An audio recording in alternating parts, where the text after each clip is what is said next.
ತಾಲೂಕಿನ ಕಾನಹೊಸಹಳ್ಳಿ ಗ್ರಾಮದಲ್ಲಿ ಗ್ರಾಮ ದೇವತೆ ಶಕ್ತಿ ಮಾರಮ್ಮ ದೇವಿಯ ರಥೋತ್ಸವವು ಸಾವಿರಾರು ಭಕ್ತರ ಸಮ್ಮುಖದಲ್ಲಿ ಅತ್ಯಂತ ವಿಜೃಂಭಣೆಯಿಂದ ನೆರವೇರಿತು. ಈ ಶುಭ ಸಂದರ್ಭದಲ್ಲಿ ಸುತ್ತಮುತ್ತಲಿನ ಗ್ರಾಮಗಳಿಂದಲೂ ಸಹಸ್ರಾರು ಸಂಖ್ಯೆಯಲ್ಲಿ ಭಕ್ತರು ಆಗಮಿಸಿ ದೇವಿಯ ದರ್ಶನ ಪಡೆದು ರಥೋತ್ಸವದ ಅಂಗವಾಗಿ ನಡೆದ ವಿವಿಧ ಧಾರ್ಮಿಕ ಮತ್ತು ಸಾಂಸ್ಕೃತಿಕ ಕಾರ್ಯಕ್ರಮಗಳು ಭಕ್ತರ ಮನಸ್ಸಿಗೆ ಮುದ ನೀಡಿದ್ದು, ರಥೋತ್ಸವದ ಪ್ರಾರಂಭಕ್ಕೂ ಮುನ್ನ ಗಂಗೆ ಪೂಜೆಯನ್ನು ನೆರವೇರಿಸಲಾಗಿತ್ತು. ನಂತರ ಮಾರಮ್ಮ ದೇವಿಯ ಪ್ರತಿಷ್ಠಾಪಿಸಲಾಗಿದ್ದ ಚೌತಿ ಗುಡಿಯ ಮುಂಭಾಗದಲ್ಲಿ ದೇವಿಯ ಮೆರವಣಿಗೆಯನ್ನು ನಡೆಸಲಾಗಿದೆ. ಈ ಮೆರವಣಿಗೆಯು ಭಕ್ತರ ಘೋಷಣೆಗಳು, ಮಂಗಳವಾದ್ಯಗಳೊಂದಿಗೆ ಅತ್ಯಂತ ಸಂಭ್ರಮದಿಂದ ನಡೆದಿದ್ದು, ರಾತ್ರಿ 11:05ಕ್ಕೆ ಹೂವಿನ ಹಾರ, ಬಾವುಟಗಳು ಹಾಗೂ ವಿವಿಧ ಬಣ್ಣಗಳ ವಸ್ತ್ರಗಳಿಂದ ಅಲಂಕರಿಸಲ್ಪಟ್ಟ ರಥದಲ್ಲಿ ಮಾರಮ್ಮ ದೇವಿಯ ಉತ್ಸವ ಮೂರ್ತಿಯನ್ನು ಪ್ರತಿಷ್ಠಾಪಿಸಲಾಗಿತ್ತು.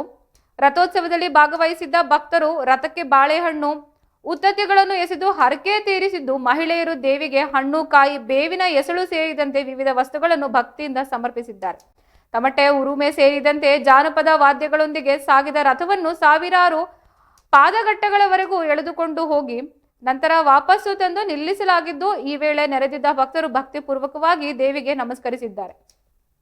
ಜಾತ್ರಾ ಮಹೋತ್ಸವದ ಪ್ರಮುಖ ಆಕರ್ಷಣೆ ಎಂದರೆ ಪಟಾಕಿಗಳು ಪ್ರದರ್ಶನ. ಬಾನಂಗಳದಲ್ಲಿ ಬಿಟ್ಟ ಪಟಾಕಿಗಳ ಬಾಣ ಬಿರುಸುಗೊಳಿಸಿ ರಂಗುರಂಗಿನ ಚಿತ್ತಾರ ಮೂಡಿಸಿದ್ದು, ನೆರೆದಿದ್ದ ಸಹಸ್ರಾರು ಭಕ್ತ ಸಮೂಹವನ್ನು ಬೆರಗುಗೊಳಿಸಿದವು.